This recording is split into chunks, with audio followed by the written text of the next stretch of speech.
You're listening to Kizuki, the podcast. I'm Mae Yoshikawa, and I define the Japanese concept of Kizuki as the following. Kizuki 1. A moment of epiphany, an aha of realization or insight which opens the knower to a new dimension of truth that was formerly unknown. 2. Steps in an incremental growth of awareness, resulting in a movement from ignorance to greater awareness of the bigger picture. A kind of knowing that cannot be undone, that cannot be unrealized. As a longtime yoga and meditation practitioner, a world traveler, and curious self-explorer, I'm obsessed with Kizukis. Listen on each week for inspiring and enlightening stories that may just tip you over for your next aha. On this week's episode, Unfamiliar Territory.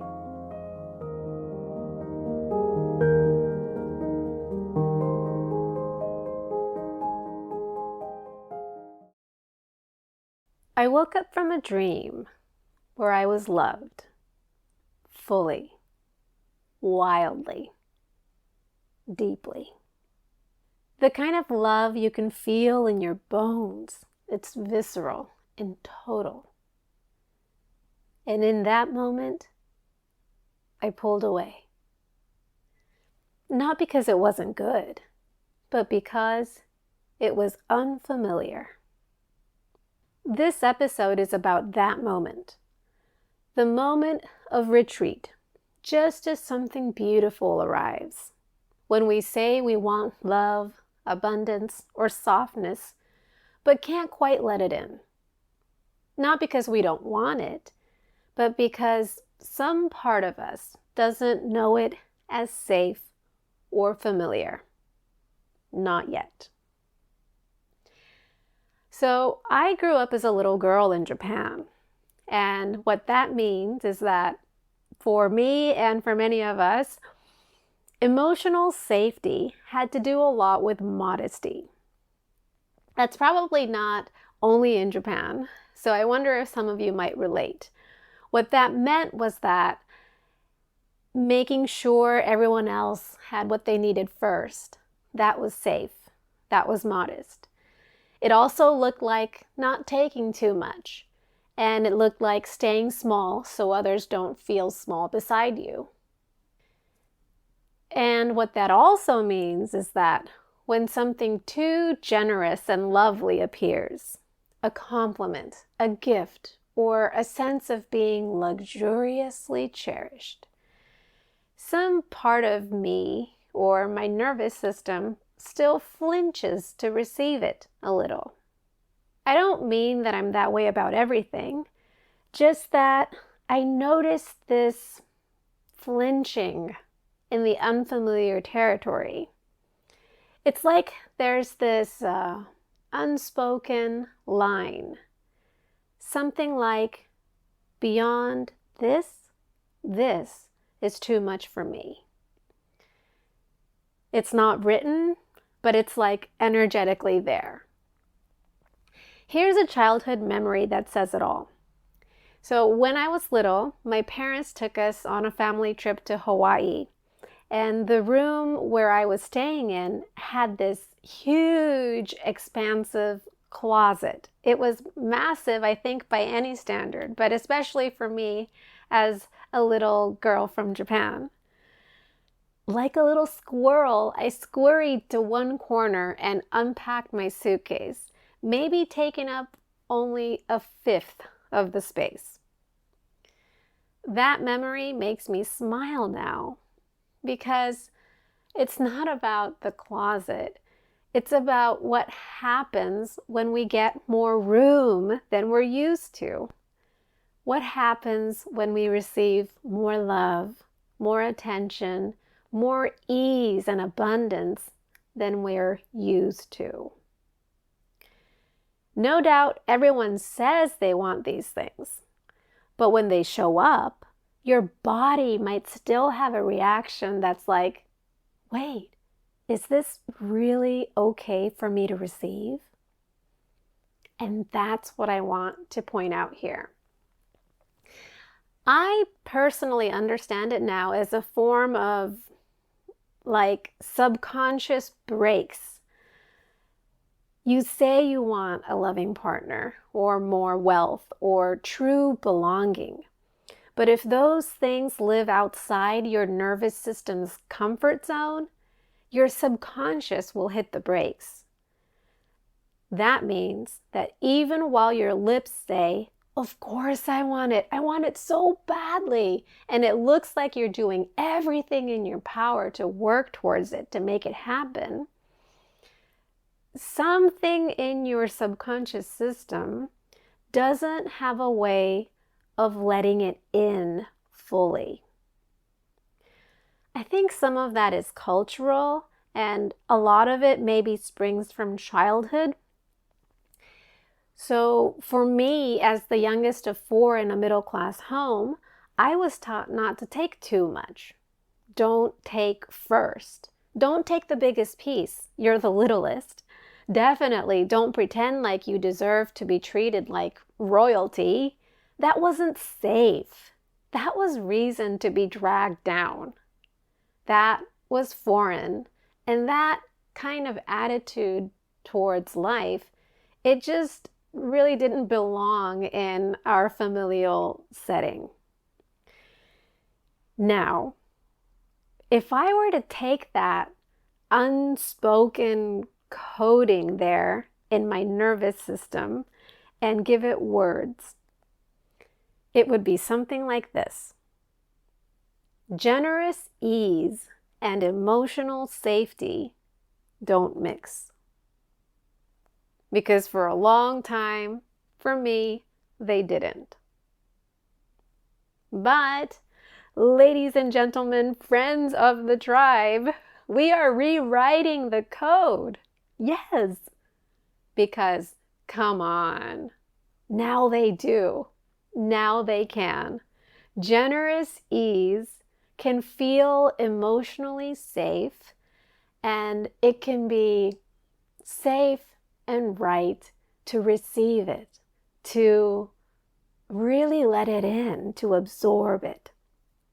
Because I am no longer a child at the table with just enough to go around. I am in the now, where in this phase of my life, I want to build a life where love is overflow, it's abundant, and that the overflow is the new normal, where we don't always have to fear not having enough, whether it's food or money or housing or anything.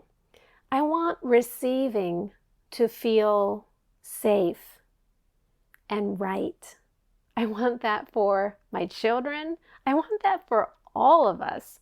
So I'm beginning with my children and making sure that their upbringing is one of comfort, like nervous system comfort. I want you to know that you deserve these things, not just materially, but also emotionally and in your nervous system too.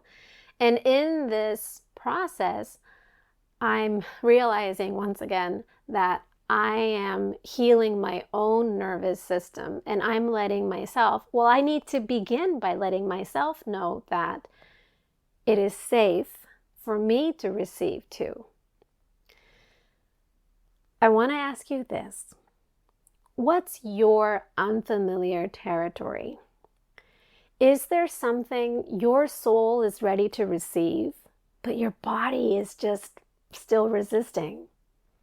Something that might feel too beautiful, too easy, too wonderful, and too good to be true. But maybe deep down, you know you want it.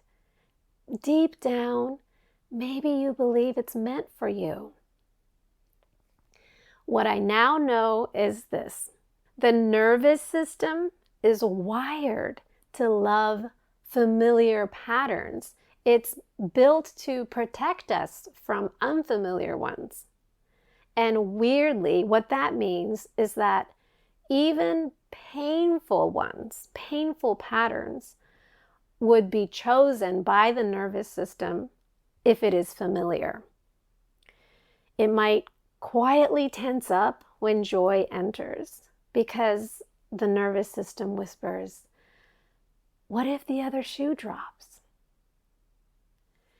So what I'm wanting to do here, me, the yoga girl and meditation and building self-awareness and all of that, I'm kind of shedding light on the somatic aspect where what if we could teach our physiological system, like reteach it slowly and gently to let it know that it's safe in the unfamiliar.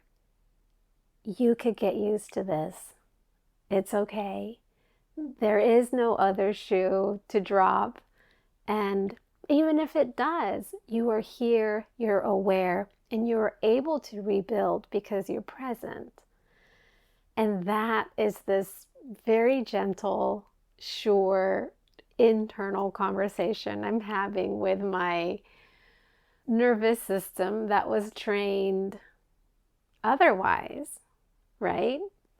Stepping into unfamiliar territory means meeting new parts of yourself. And what that means for us, not just for me, is that not only are you meeting those new parts of yourself, likely your family and some of your friends are meeting and seeing parts of you that they didn't know existed, or maybe they don't want to admit that you're that different. And this is a discovery process. What I'm working on, and my gentle suggestion to you, is how to trust myself through that process of discovery. How do I reteach my nervous system, and how do I let myself know that it's safe to move beyond who I have been before, who all my family and maybe my culture know and expect me to be, into who I truly want to become. It's about letting myself know, hey, Mae, I will never abandon you. Even when everything feels new and unfamiliar and you're scared and it feels like you're departing from the old chapters and the old people in those chapters of your life, maybe you feel a little alone. But I am here. You don't have anything to worry about because I will never abandon you. Because you know what? If we don't have that intimacy, connecting with ourselves that way, this expansion into abundance or overflow or whatever it is you're asking for, it will forever be a play of push, pull, because you'll never let it in. And I think it is. I think it's time to let yourself receive it, to bask in it.